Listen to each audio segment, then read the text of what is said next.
नमस्कार,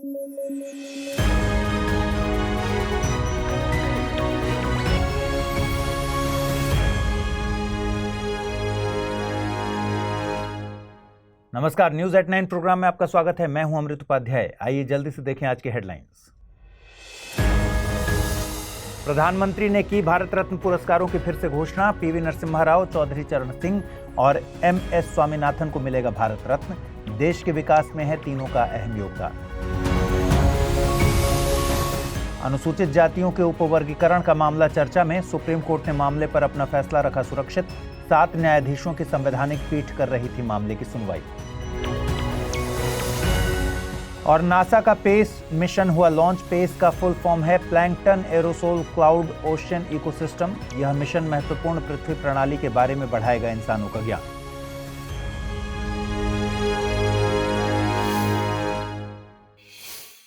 चलिए खबरों की शुरुआत करते हैं। अभी कुछ दिन पहले की ही बात है कि बिहार के गौरव कर्पूरी ठाकुर को भारत रत्न देने की घोषणा की गई थी और आज प्रधानमंत्री नरेंद्र मोदी ने सोशल मीडिया प्लेटफॉर्म पर फिर से 3 भारत रत्न पुरस्कारों की घोषणा की है। इस बीच लाल कृष्ण आडवाणी जी, जो कि बीजेपी के वरिष्ठ नेता हैं, उन्हें भी भारत रत्न की घोषणा की गई थी, भारत रत्न देने की। प्रधानमंत्री ने बताया कि पूर्व प्रधानमंत्रियों पीवी नरसिम्हा राव और चौधरी चरण सिंह के साथ साथ कृषि वैज्ञानिक एमएस स्वामीनाथन को भारत के सर्वोच्च नागरिक पुरस्कार भारत रत्न से सम्मानित किया जाएगा। चलिए एक एक करके इन महान हस्तियों की बात करते हैं और जानते हैं कि इन्होंने क्या क्या योगदान दिया है। आगे बढ़ने से पहले वीडियो को लाइक और चैनल को सब्सक्राइब कर दीजिए और कोशिश कीजिए कि आप इस वीडियो को ज़्यादा से ज़्यादा लोगों तक शेयर करें। तो कुर्सी की पेटी बांध लीजिए और शुरू करते हैं आज की अमृतवाणी। सबसे पहले बात करते हैं पीवी नरसिम्हा राव की। पामुलापति वेंकट नरसिंह राव यानी पीवी नरसिम्हा राव भारत के 9वें प्रधानमंत्री थे। वे आंध्र प्रदेश के मुख्यमंत्री भी रह चुके थे। जैसे लोकप्रिय तौर पर देश की आज़ादी का मसीहा गांधी जी को माना जाता है, वैसे ही देश की आर्थिक आज़ादी का मसीहा अगर पीवी नरसिम्हा राव को कहा जाए तो यह गलत नहीं होगा। देश की आर्थिक स्थिति को सुधारने में इनका क्या योगदान था, ये आपको बताएंगे, लेकिन पहले ये जानिए कि ऐसा आमतौर पर माना जाता है कि इनके प्रधानमंत्री बनने में भाग्य का बहुत बड़ा हाथ रहा। आपको याद होगा 21 मई 1991 को राजीव गांधी की हत्या हो गई थी। जिस समय राजीव गांधी की हत्या हुई उस समय देश में चल रहे थे आम चुनाव। 1991 के आम चुनाव 2 चरणों में हुए थे। पहले चरण के चुनाव राजीव गांधी की हत्या से पहले हुए थे और दूसरे चरण के चुनाव उनकी हत्या के बाद। परिणाम आने के बाद पता चला कि पहले चरण की तुलना में दूसरे चरण के चुनावों में कांग्रेस का प्रदर्शन बेहतर था। इसका प्रमुख कारण राजीव गांधी की हत्या से उपजी सहानुभूति की लहर थी। हालांकि इस चुनाव में कांग्रेस को स्पष्ट बहुमत नहीं मिला था, लेकिन कांग्रेस सबसे बड़े दल के रूप में उभरी थी। कांग्रेस ने कुल 232 सीटों पर विजय प्राप्त की थी। फिर नरसिम्हा राव को कांग्रेस संसदीय दल का नेतृत्व प्रदान किया गया। इसके बाद नरसिम्हा राव ने सरकार बनाने का दावा पेश किया और इस प्रकार पीवी नरसिम्हा राव बन गए भारत के 9वें प्रधानमंत्री। सरकार अल्पमत में जरूर थी, लेकिन कांग्रेस सरकार ने 5 वर्ष का अपना कार्यकाल सफलतापूर्वक पूरा किया। आपको बता दें कि पीवी नरसिम्हा राव को मखमल की कुर्सी नहीं बल्कि कांटों का ताज मिला था। उस समय भारत का विदेशी मुद्रा भंडार चिंताजनक स्तर तक कम हो गया था और देश को अपना सोना तक गिरवी रखना पड़ा था। फिर पीवी नरसिम्हा राव ने रिजर्व बैंक के गवर्नर डॉक्टर मनमोहन सिंह को वित्त मंत्री बनाया और इसके बाद देश धीरे धीरे आर्थिक भंवर से बाहर निकला। लाइसेंस राज का खात्मा और देश की आर्थिक नीतियों में उदारीकरण, निजीकरण और वैश्वीकरण का दौर इन्हीं के कार्यकाल में आया। चलिए अब बात करते हैं किसानों के नेता चौधरी चरण सिंह की। चौधरी चरण सिंह भारत के 5वें प्रधानमंत्री थे। चौधरी चरण सिंह ने किसानों के अधिकार और उनके कल्याण के लिए अपना पूरा जीवन समर्पित कर दिया था। 1902 में उत्तर प्रदेश के मेरठ जिले के नूरपुर में जन्मे चौधरी चरण सिंह ने 1928 में गाजियाबाद में वकालत शुरू की थी। फिर हुआ 1929 में कांग्रेस का लाहौर अधिवेशन। आपने अगर हिस्ट्री पढ़ी है तो आपको याद होगा कि 1929 में कांग्रेस के लाहौर अधिवेशन में पूर्ण स्वराज की बात की गई थी। कमेंट करके बताइए 1929 में कांग्रेस के लाहौर अधिवेशन का अध्यक्ष कौन था। खैर, पूर्ण स्वराज की बात से प्रभावित होकर चरण सिंह ने गाजियाबाद में कांग्रेस कमेटी का गठन किया। फिर 1930 में महात्मा गांधी द्वारा सविनय अवज्ञा आंदोलन के तहत नमक कानून तोड़ने का आह्वान किया गया। उधर गांधी जी ने डांडी मार्च निकालकर नमक बनाया और यहां गाजियाबाद की बॉर्डर पर बहने वाली हिंडर नदी पर चरण सिंह ने नमक बनाया। फिर होना क्या था, चरण सिंह को 6 माह की सजा हो गई।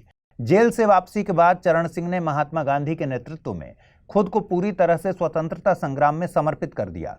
इसके बाद चौधरी चरण सिंह ने राजनीति में प्रवेश किया और 1937 में छपरौली से उत्तर प्रदेश विधानसभा के लिए चुने गए।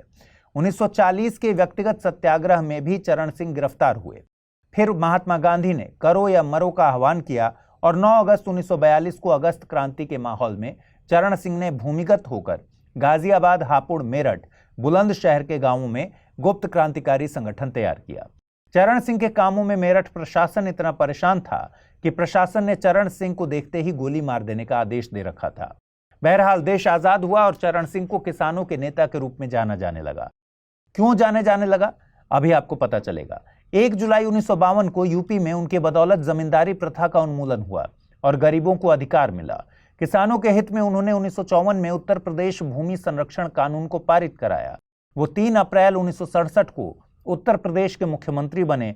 फिर 17 अप्रैल 1968 को उन्होंने मुख्यमंत्री के पद से इस्तीफा दे दिया और दोबारा 17 फरवरी 1970 को वे मुख्यमंत्री बने। इसके बाद वे केंद्र सरकार में गृह मंत्री बने तो उन्होंने मंडल और अल्पसंख्यक आयोग की स्थापना की। फिर वित्त मंत्री और उप प्रधानमंत्री के रूप में राष्ट्रीय कृषि और ग्रामीण विकास बैंक यानी नाबार्ड की स्थापना की सिफारिश की और फिर 1979 में चौधरी चरण सिंह देश के 5वें प्रधानमंत्री बने। चौधरी चरण सिंह की किताबें पढ़ने लिखने में काफी रुचि थी। उन्होंने कई किताबें लिखी जैसे जमींदारी उन्मूलन, भारत की गरीबी और उसका समाधान, prevention of division of holdings below a certain minimum आदि। चलिए अब बात करते हैं कृषि वैज्ञानिक MS स्वामीनाथन की। मनकोम्बू संबाशिवन स्वामीनाथन भारत के फेमस आनुवंशिक वैज्ञानिक थे। उन्हें भारत में हरित क्रांति का जनक माना जाता है। उन्होंने 1966 में मैक्सिको के बीजों को पंजाब की घरेलू किस्मों के साथ मिश्रित करके उच्च उत्पादकता वाले गेहूं के संकर बीज विकसित किए। इस क्रांति ने भारत को दुनिया में खाद्यान्न की सर्वाधिक कमी वाले देश के कलंक से बाहर निकाला और 25 साल से भी कम समय में भारत को खाद्यान्न में आत्मनिर्भर बना दिया। इन्हें विज्ञान और अभियांत्रिकी के क्षेत्र में भारत सरकार द्वारा 1967 में पद्मश्री, 1972 में पद्म भूषण और 1989 में पद्म विभूषण से सम्मानित किया गया। आपने कई बार अखबार में या न्यूज में देखा होगा कि एक ही फला अनुसूचित जाति से कई IAS या IPS बन रहे हैं और इनके सफल होने के बाद इनकी अगली पीढ़ी भी आरक्षण का लाभ उठाकर आगे सफल हो रही है। लेकिन कुछ लोगों का तर्क है कि ऐसी सफल अनुसूचित जाति के अलावा और भी कई अनुसूचित जातियां हैं जिनको आरक्षण का लाभ नहीं मिल पा रहा। इसी वाद विवाद से रिलेटेड हमारी अगली खबर है। हाल ही में अनुसूचित जातियों के बीच उपवर्गीकरण का मामला चर्चा में आया। दरअसल सुप्रीम कोर्ट में भारत के मुख्य न्यायाधीश DY चंद्रचूड़ की अध्यक्षता वाली 7 न्यायाधीशों की संवैधानिक पीठ ने SC उपवर्गीकरण मामले पर अपना फैसला सुरक्षित रख लिया है। SC उपवर्गीकरण का मतलब है कि SC कैटेगरी में भी सब कैटेगरी बनाना चाहिए। चलिए समझते हैं पूरी खबर को। खबर को समझने के लिए थोड़ा सा पीछे चलना होगा। बात है 1975 की। 1975 में पंजाब सरकार ने उस समय के 25% SC आरक्षण को 2 श्रेणियों में विभाजित किया था। पहली श्रेणी में केवल वाल्मीकि और मजहबी सिख समुदायों के लिए आरक्षण का प्रावधान था। ये समुदाय राज्य में आर्थिक और शैक्षणिक रूप से सबसे पिछड़े समुदायों में से एक माने जाते थे। इन्हें शिक्षा और सार्वजनिक रोजगार में आरक्षण के लिए पहली प्राथमिकता दी जानी थी। दूसरी श्रेणी में बाकी SC समुदाय शामिल थे। यह अधिसूचना लगभग 30 वर्षों तक लागू रही। फिर साल 2000 में आंध्र प्रदेश सरकार ने भी इसी तरह के कानून को पेश किया। कानून का नाम था आंध्र प्रदेश अनुसूचित जाति आरक्षण का युक्तिकरण अधिनियम 2000। लेकिन 2004 में सुप्रीम कोर्ट ने आंध्र प्रदेश के इस कानून को रद्द कर दिया। यह मामला था EV चिन्नैया बनाम आंध्र प्रदेश राज्य। इस मामले में 2004 में 5 न्यायाधीशों की संवैधानिक पीठ बैठी। आइए समझते हैं उस समय सुप्रीम कोर्ट ने इस कानून को रद्द करते वक्त क्या तर्क दिए। पीठ ने कहा था कि केवल राष्ट्रपति ही ये नोटिफाई कर सकते हैं कि किन समुदायों को संविधान के अनुच्छेद 341 के अनुसार आरक्षण का लाभ मिल सकता है और यह भी कहा कि इस मामले में राज्यों के पास छेड़छाड़ करने की शक्ति नहीं है। सुप्रीम कोर्ट ने इस कानून को समानता के अधिकार का उल्लंघन करने वाला बताया था। तर्क ये दिया कि यह उपवर्गीकरण SC क्लास के भीतर अन्य समुदायों के साथ अलग व्यवहार करेगा। इससे समानता के अधिकार का उल्लंघन होगा। सुप्रीम कोर्ट ने यह भी कहा कि SC सूची को एक समरूप समूह के रूप में माना जाना चाहिए। इसके पीछे तर्क यह था कि चूंकि भारतीय संविधान द्वारा कुछ जातियों को अनुसूची में वर्गीकृत ही इसीलिए किया गया क्योंकि उन्हें ऐतिहासिक रूप से अस्पृश्यता के कारण भेदभाव का सामना करना पड़ा था। अब उपवर्गीकरण करके इनके साथ एक दूसरे से अलग व्यवहार नहीं किया जा सकता। सुप्रीम कोर्ट के इस फैसले के 2 साल बाद यानी 2006 में पंजाब और हरियाणा उच्च न्यायालय ने भी डॉक्टर किशन पाल बनाम पंजाब राज्य मामले में पंजाब सरकार की 1975 की अधिसूचना को रद्द कर दिया। फिर 2006 में अधिसूचना को रद्द करने के 4 महीने बाद पंजाब सरकार ने फिर से पंजाब अनुसूचित जाति और पिछड़ा वर्ग सेवाओं में आरक्षण अधिनियम 2006 पारित किया ताकि वाल्मीकि और मजहबी सिख समुदायों को आरक्षण में प्राथमिकता मिले। हाईकोर्ट ने 2010 में इसे फिर से रद्द कर दिया। इसके बाद पंजाब सरकार सुप्रीम कोर्ट गई। अब कई राज्य फिर से चिनैया फैसले के खिलाफ सुप्रीम कोर्ट में लौट आए हैं। उनका दावा है कि राज्यों के पास यह तय करने की शक्ति है कि आरक्षण का लाभ उन समुदायों को दिया जाए जिन्हें उनकी सबसे अधिक आवश्यकता है। कुछ राज्यों ने यह भी तर्क दिया है कि आरक्षण के बावजूद तथाकथित प्रमुख अनुसूचित जातियों के कंपैरिजन में कुछ जातियों का रिप्रेजेंटेशन प्रतिनिधित्व बहुत कम है। ये राज्य 15% के एससी कोटा के भीतर ऐसी जातियों के लिए एक अलग कोटा बनाना चाहते हैं ताकि यह सुनिश्चित किया जा सके कि आरक्षण का लाभ पर्याप्त रूप से सभी को मिल रहा है।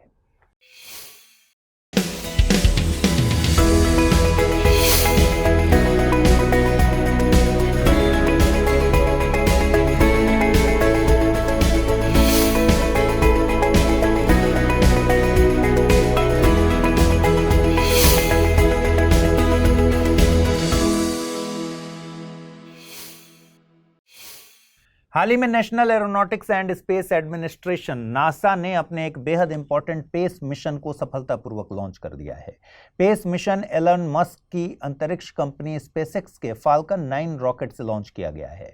यह rocket Cape Canaveral Space Force Station के स्पेस लॉन्च कॉम्प्लेक्स से लॉन्च हुआ। आइए समझते हैं पेस मिशन है क्या। पेस का फुल फॉर्म है plankton aerosol cloud ocean ecosystem. कुल मिलाकर यह महत्वपूर्ण पृथ्वी प्रणाली के बारे में इंसानों के ज्ञान को बढ़ाने वाला है। नासा के अनुसार पेस मानवता के लिए लाभ के लिए समुद्र के स्वास्थ्य, वायु गुणवत्ता और बदलती जलवायु के प्रभावों का अध्ययन करेगा। इस उपग्रह में hyper spectral ocean colour instrument लगे हुए हैं जो रिसर्चर्स को अल्ट्रावायलेट, विजिबल और नियर इंफ्रारेड लाइट के स्पेक्ट्रम में महासागरों और अन्य जल निकायों पर शोध करने को आसान बनाएगा। ये सारे उपकरण वैज्ञानिकों को फाइटोप्लैंक्टन के वितरण को ट्रैक करने और अंतरिक्ष से पहली बार यह पहचानने में सक्षम बनाएगा कि इन जीवों के कौन से समुदाय दैनिक या वैश्विक पैमाने पर मौजूद हैं। आपको बता दें, फाइटोप्लैंक्टन समुद्री पर्यावरण की हेल्थ जांचने का एक बड़ा पैरामीटर होता है। इसके साथ ही पेस अंतरिक्ष यान में 2 पोलारीमीटर उपकरण, हाइपर एंगुलर रेनबो पोलारीमीटर और स्पेक्ट्रोपोलारीमीटर लगाया गया है। यह उपकरण यह पता लगाएंगे कि सूरज की रोशनी वायुमंडल में कणों के साथ कैसे संपर्क करती है।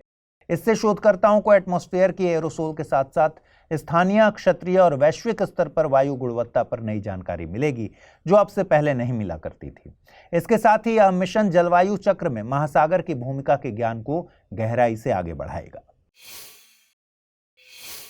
टेलर स्विफ्ट को आज की तारीख में कौन नहीं जानता। टेलर स्विफ्ट एक मशहूर पॉप स्टार और मानवतावादी सेलिब्रिटी हैं। इन्हें अक्सर प्रशंसकों द्वारा नैतिक अरबपति के रूप में सम्मिलित किया गया है, लेकिन फिलहाल टेलर स्विफ्ट को आलोचना का सामना करना पड़ रहा है और ये आलोचना की जा रही है इनके निजी जेट में ट्रैवल करने को लेकर।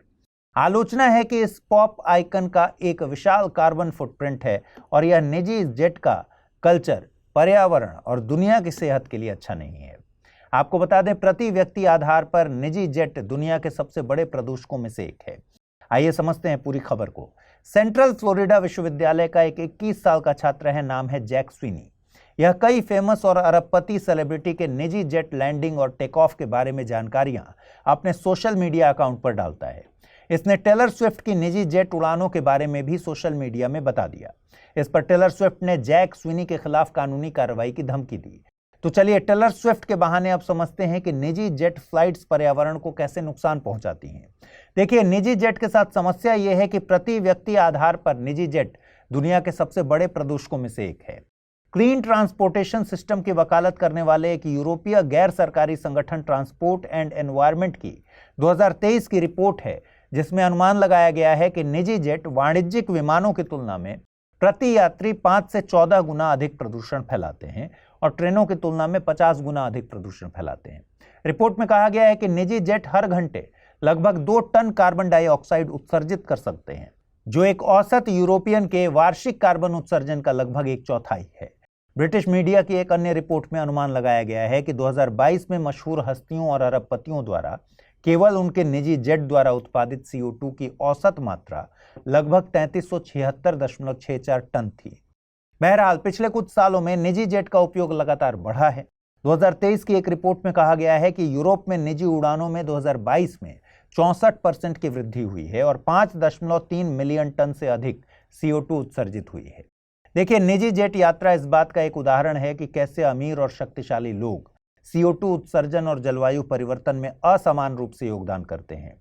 जलवायु परिवर्तन पर संयुक्त राष्ट्र की वेबसाइट कहती है, हमारी जीवन शैली का हमारे ग्रह पर गहरा प्रभाव पड़ता है। इसकी सबसे बड़ी जिम्मेदारी सबसे अमीर लोगों की है, क्योंकि वैश्विक आबादी का सबसे अमीर 1% संयुक्त रूप से सबसे गरीब 50% की तुलना में अधिक ग्रीन हाउस गैस उत्सर्जन के लिए जिम्मेदार है। एक और बात यह भी समझिए कि राष्ट्रों के स्तर पर इसे अमीरों और गरीबों के बीच कार्बन फुटप्रिंट की विशाल खाई के रूप में भी देखा जा सकता है। न्यूयॉर्क टाइम्स के विश्लेषण से पता चला कि 23 समृद्ध औद्योगिक देश सभी ऐतिहासिक उत्सर्जन के 50% के लिए जिम्मेदार हैं और 150 से अधिक देश बाकी के लिए। ये खाई आज भी कायम है। उदाहरण के लिए ग्लोबल कार्बन एटलस 2021 के मुताबिक अमेरिका प्रति व्यक्ति वार्षिक कार्बन उत्सर्जन 15.32 मीट्रिक टन दर्ज करता है, जबकि भारत सालाना केवल 1.89 मीट्रिक टन रिपोर्ट करता है।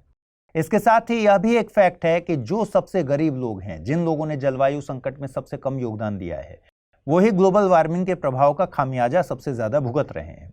इस प्रकार हम कह सकते हैं कि जलवायु न्याय आंतरिक रूप से सामाजिक आर्थिक न्याय से जुड़ा हुआ है। आइए अब जल्दी से देखें आज के रैपिड न्यूज में क्या है खास। हाल ही में वित्त मंत्री ने डीप टेक क्षमताओं को मजबूत करने के लिए एक नई योजना शुरू करने की घोषणा की। इसका उद्देश्य डीप टेक के लिए अनुकूल पारिस्थितिकी तंत्र का निर्माण करना है और डीप टेक स्टार्टअप के सामने आने वाली चुनौतियों का समाधान करना है। डीप टेक को एडवांस टेक्नोलॉजी के रूप में जाना जाता है। इसमें महत्वपूर्ण वैज्ञानिक या इंजीनियरिंग नवाचार पर आधारित उन्नत प्रौद्योगिकी शामिल होती हैं, जैसे nano technology, biotechnology, material sciences, quantum technology, semiconductor, artificial intelligence, data sciences, robotics और 3D प्रिंटिंग। इन प्रौद्योगिकियों में महत्वपूर्ण परिवर्तन लाने और भविष्य के लिए समाधान पेश करने की क्षमता होती है। हाल ही में भारत सरकार ने सार्वजनिक स्वास्थ्य बुनियादी ढांचे को मजबूत करने के लिए महाराष्ट्र और गुजरात में किलकारी कार्यक्रम और आशा प्रशिक्षण के लिए मोबाइल अकादमी का उद्घाटन किया। यहाँ किलकारी कार्यक्रम के तहत प्रजनन, मातृ, नवजात और बाल स्वास्थ्य देखभाल के बारे में साप्ताहिक सेवाएं और उचित समय पर ऑडियो संदेश दिए जाते हैं, जबकि मोबाइल अकादमी से मोबाइल फोन के माध्यम से मान्यता प्राप्त सामाजिक स्वास्थ्य कार्यकर्ताओं के लिए प्रशिक्षण प्रदान किया जाता है। दुनिया भर में दालों की महत्वपूर्ण भूमिका को समझाने और मान्यता देने के लिए हर साल 10 फरवरी को विश्व दलहन दिवस के रूप में मनाया जाता है। इसका मकसद दालों को हमारे आहार और कृषि पद्धतियों में एकीकृत करना है। इस वर्ष की थीम दालें, पौष्टिक मिट्टी और लोग रखी गई है। आपको बता दें, संयुक्त राष्ट्र महासभा ने 2013 में दलहन से संबंधित एक प्रस्ताव को अपनाया था, जिसमें 2016 को अंतर्राष्ट्रीय दलहन वर्ष घोषित किया गया था तथा संयुक्त राष्ट्र महासभा ने 2019 में आधिकारिक तौर पर 10 फरवरी को विश्व दलहन दिवस के रूप में मनाने की घोषणा की थी। अखिल भारतीय तकनीकी शिक्षा परिषद ने हाल ही में SSPCA यानी support to students for participating in competition abroad नामक एक योजना शुरू की, अर्थात तकनीकी प्रतियोगिताओं में भाग लेने के लिए विदेश जाने वाले छात्र छात्राओं की सहायता करना। इसका उद्देश्य छात्रों के बीच या छात्राओं के बीच अनुसंधान, नवाचार और प्रतिस्पर्धा की संस्कृति को बढ़ावा देना है तथा यह योजना प्रतिष्ठित अंतर्राष्ट्रीय प्रतियोगिताओं में भारत का प्रतिनिधित्व करने के इच्छुक विद्यार्थियों को व्यापक सहायता प्रदान करेगी। मत्स्य पालन क्षेत्र के सूक्ष्म और लघु उद्यमों के लिए प्रधानमंत्री मत्स्य किसान समृद्धि सह योजना को केंद्रीय मंत्रिमंडल ने मंजूरी प्रदान की। यह योजना प्रधानमंत्री मत्स्य संपदा के तहत एक केंद्रीय क्षेत्र की उप योजना है। इसे सभी राज्यों और केंद्र शासित प्रदेशों में वित्त वर्ष 2023-24 से अगले 4 वर्षों के लिए शुरू किया गया है। इसका उद्देश्य मछुआरों, मछली किसानों और इससे जुड़े श्रमिकों के स्वपंजीकरण के माध्यम से असंगठित मत्स्य पालन क्षेत्र को क्रमिक रूप से विधिसंगत यानी औपचारिक बनाना है तथा मत्स्य पालन क्षेत्र से जुड़े सूक्ष्म और लघु उद्यमों को संस्थागत वित्त पोषण की सुविधा प्रदान करना है। आइए अब जल्दी से देखें आज के बुलेटिन पर क्या प्रश्न बन सकते हैं। पहला सवाल है, संयुक्त राष्ट्र महासभा ने किस वर्ष को अंतर्राष्ट्रीय दलहन वर्ष घोषित किया था? 2015, 2016, 2013 या फिर 2017? अगला सवाल है, हाल ही में चर्चा में रहा पेस मिशन किस अंतरिक्ष एजेंसी द्वारा लॉन्च किया गया है? नासा, जाक्सा, इसरो या फिर ESA? आइए देखें पिछले बुलेटिन मैंने आपसे क्या सवाल पूछे थे, उनके सही जवाब क्या हैं। पहला सवाल था निम्नलिखित में से कौन सा राज्य म्यांमार के साथ सीमा साझा नहीं करता? अरुणाचल, असम, मणिपुर, नागालैंड। सही जवाब है विकल्प बी असम। अगला प्रश्न था टेरी का मुख्यालय कहाँ स्थित है? चेन्नई, बेंगलुरु, नई दिल्ली या फिर कोलकाता। सही जवाब है विकल्प सी नई दिल्ली। तो आज के इस बुलेटिन में फिलहाल इतना ही। कल रात 9 बजे आपसे फिर से मुलाकात होगी पूरे हफ्ते के कंपाइलेशन के साथ। अपना ख्याल रखिए, ठीक से पढ़ाई कीजिए, इस बुलेटिन को लाइक कर दीजिए। और अगर आप इस बुलेटिन की PDF हासिल करना चाहते हैं, अमृत उपाध्याय 007 टेलीग्राम चैनल है जिस पर इसकी PDF रोजाना मिलती है। आज पूछे गए सवालों का जवाब भी आपको देना है कॉमेंट बॉक्स में। नमस्कार।